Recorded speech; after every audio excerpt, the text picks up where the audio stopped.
I come to this moment with very mixed emotions. Proud of what the men and women of the Department of Justice have accomplished over the last 6 years, and at the same time, very sad that I will not be a formal part of the great things that this department and this president will accomplish over the next 2.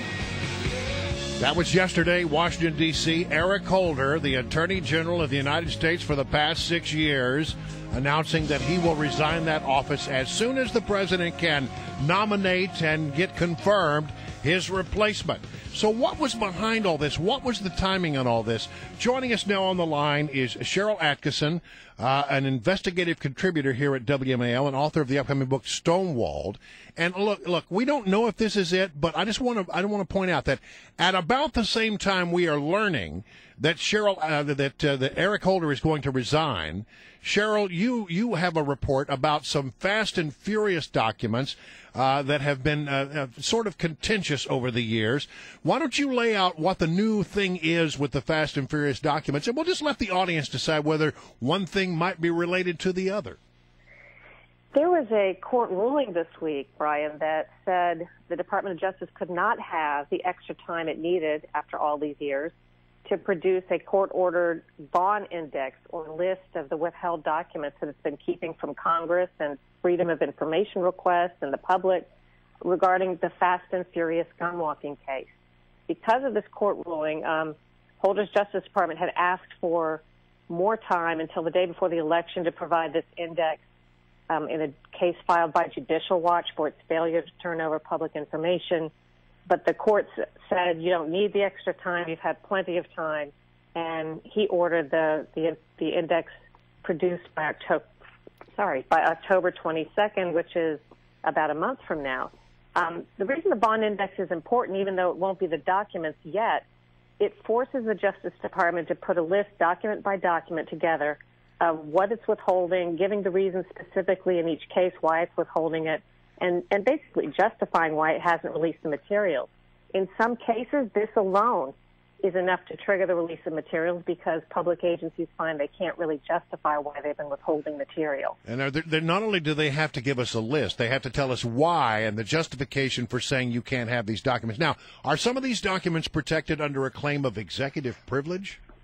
Yes, the documents at issue are ones that President Obama exerted executive privilege to withhold, the one and only time of his administration, on the eve of Congress's vote to hold Eric Holder in contempt of Congress for not turning over these documents. It's been a little bit of a mystery because the White House has always claimed, and Eric Holder has always claimed, they knew nothing about this controversial gun-walking strategy whereby ATF agents under the Department of Justice allowed thousands of weapons to fall in the hands of Mexican drug cartels in a giant cross-border operation that spanned the course of over a year. But why would there be relevant documents that the president would withhold under executive privilege if there were no such discussions of this? Now, there could be other reasons. They just haven't provided them. They could have withheld these without executive privilege by citing national security, but they didn't. So we really don't know what's in the documents.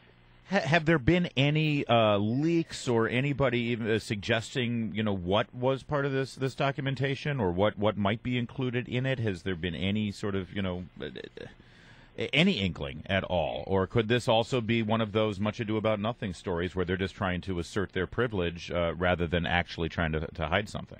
We don't know. Yeah.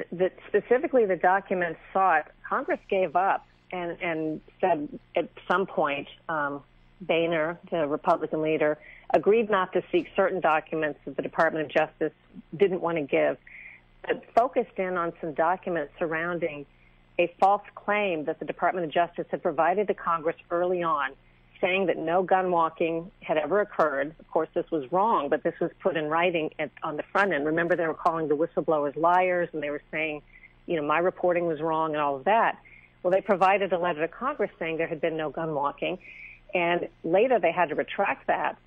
But Congress wanted basically the documents, the traffic involving that letter and the retraction to see what had taken place and what communications had gone on between whom. And so those are among the documents being withheld. Let me just say, we may not know exactly what's in the documents, but we do know a couple of things. Apparently, the president was told by Eric Holder last summer that he probably was going to tender his resignation sometime soon and move on and do some other things.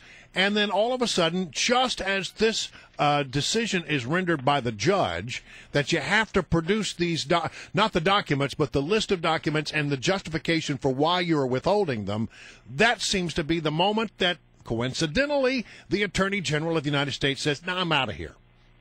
Well, he still will have to produce the documents, so I've played out different ideas and scenarios. I'm not sure what it would accomplish for him to formally say he's going to resign in the future. He's still going to stay in office. He'll still be in office, I suspect, on October 22nd when this list is due. Well, may I suggest a scenario here?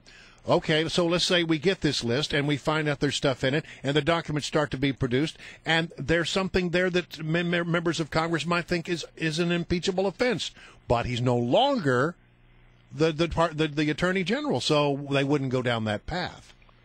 I've heard that scenario. That is a possibility. I'm not sure, if it were me, I don't know that I'd resign the very day, the very week the ruling came down. He has until October 22nd. You could let a couple of weeks pass.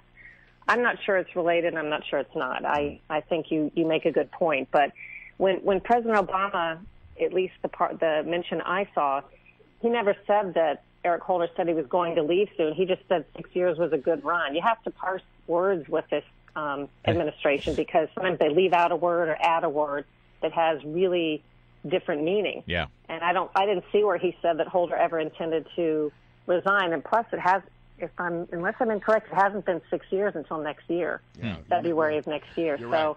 all the president said was that Holder said he'd had a good 6 years was a good run.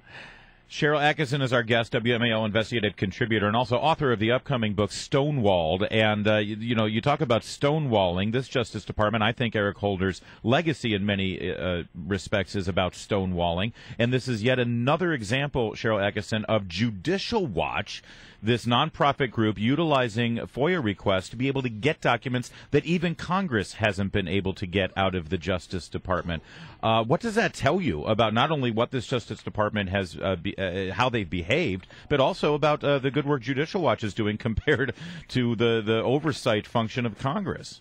Well, I think that and the media, we should all be embarrassed that we're leaving it up to a conservative watchdog group to do the job that I think we should be doing. If the media pressed harder, reported more on it, made a bigger issue of these inexcusable restrictions of information under this administration, then maybe something could be done about it. If you reported it every day on the evening news, I think that the drumbeat might actually change things. Why do you think the media is not pushing as hard as they do? We often sit back and think, my gosh, under another administration, the media would be going nuts. I don't know, because this to me isn't a partisan issue. It's a matter of press, our responsibility and our freedoms and what we're supposed to do and be allowed to do, the rights the public has. These are all very important things regardless of which administration's in office. And quite frankly, these things have been tightening up under all administrations, in my view. They're just getting worse every year and are worse than ever under the Obama administration. And I don't know why the media will write letters. All the networks and most of the major news outlets have written letters of protest to the White House over various policies, but we don't really report them as news stories. We act like that's sort of a inside family business not to be covered. Well, you've been reporting at Sharyl Attkisson, and we appreciate it. We really do appreciate it. Cheryl, thank you so much. Greatly appreciate it. Thanks for joining us.